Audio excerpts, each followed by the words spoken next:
Hypercar is by far the hardest class of cars to control in Motorfest. The speeds in Hyper are faster than any other pavement class with the exception of maybe drag, which is only in a straight line, so control is a little irrelevant.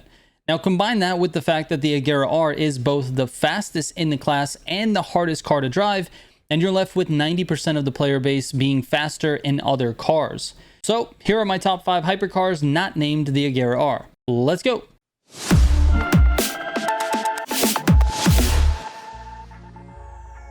Alright, so in terms of test times, there are a ton of cars in Hyper that can make a case for being in this top 5, but this is my personal list. Just keep that in mind. Again, to help out the community, you should put your top 5 in the comments down below. Alright, let's get into it. At number 5, the Centodieci. Now this car made the list for a couple of reasons. The biggest and most notable reason is its utility. It is a remarkably good escape car. It has the ability to keep very good speed off-road, and it's extremely stable due to its all-wheel drive.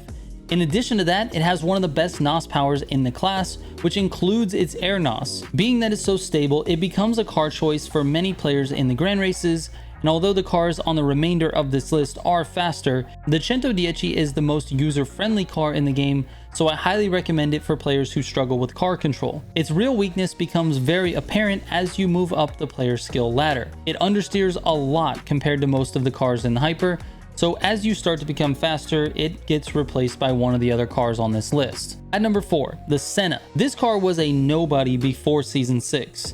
In the Season 6 update, Motorfest saw its first rebalancing of cars, which included handling as well as top speed.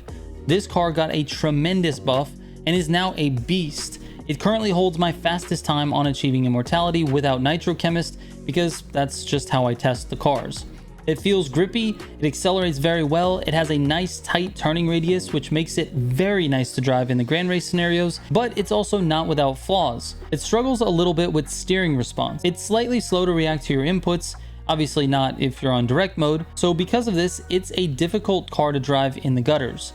It tends to pop out frequently and it takes a bit to keep it where you want it. Besides that though, it is super solid and just an all-around good car. At number 3, the Jesco. This car might be the only one to have a legitimate case of keeping up with the Agera in high-speed corners. Don't get me wrong, the Agera is still better, but in terms of its ability to maintain speed through turns, it's kinda close. If you put it directly up against an Agera driver in a high-speed section, the Agera driver better know what he's doing. It's also much more stable than the Agera R at low speeds, which makes it a good choice for players who struggle with the Agera. Its flaw is low in acceleration though, and the fact that it has 9 gears.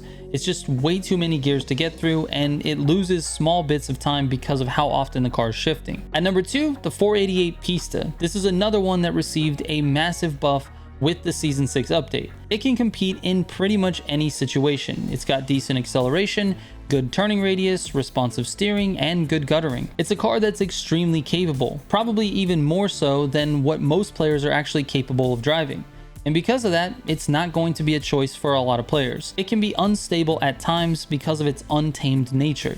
It's got raw ability, but the player has to be able to control it in order to take full advantage. And finally, at number 1, the Gordon Murray T50. This is definitely a more stable version of the Pista. I'd say with the right driver, the Pista and the T50 are basically neck and neck, but the T50 is much easier to control. It does all the same things as well as the Pista, but it's just more stable, and that makes it the number 1 car choice for hypercars not named Agera R. There's really only one quarrel I have with this car, and that's that it tends to bounce hard off of curbs and bumps. And no, it's not something that can be tuned out.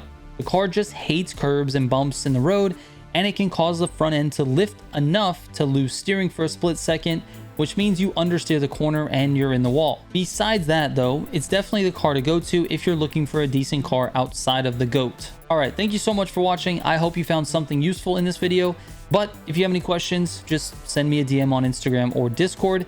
I read every single message and I appreciate all the feedback. Thanks for watching. I will catch you on the next one. Trigger out.